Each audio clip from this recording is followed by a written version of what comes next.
জাতীয় সংসদ নির্বাচনে যারা আমরা ভোট দেব এবং চিন্তিত আছি আমরা কিভাবে আমরা লাইনে দাঁড়িয়ে গিয়ে আমাদের সিরিয়াল নাম্বার টোকন আমরা হাতে নেব, এই দিন ভুলে যান। আপনাদের জন্য সহজ একটি মাধ্যম নিয়ে আসছি।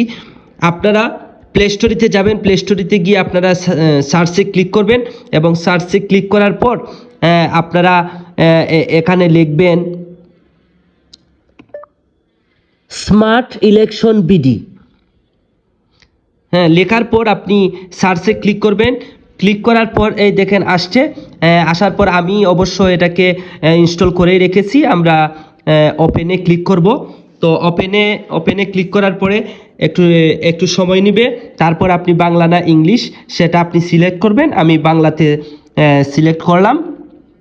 তো সিলেক্ট করার পরে আপনি এখানে এই যে জাতীয় সংসদ নির্বাচন, এখানে আপনি জাতীয় সংসদ নির্বাচনে আপনি ট্যাপ করবেন।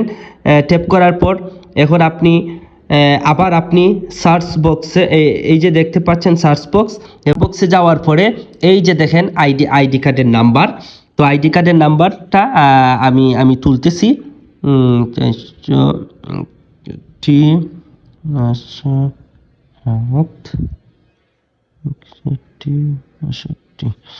আচ্ছা, এখন হলো এখন আপনি দিবেন আপনার জন্ম তারিখ।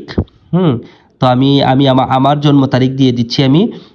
আপনি আপনারটা দিবেন এপ্রিল। তো যাই হোক, এখন ওকেতে মারবো। ওকেতে মারার পর সার্চে ক্লিক করব।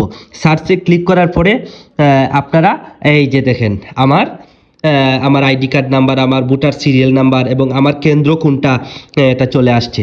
তো সবাইকে অসংখ্য ধন্যবাদ। আপনারা দেখতে পাচ্ছেন যারা এটা নিয়ে অনেক চিন্তা ভাবনা করতেছেন তাদের চিন্তা 1 মিনিটেই শেষ হয়ে গেল।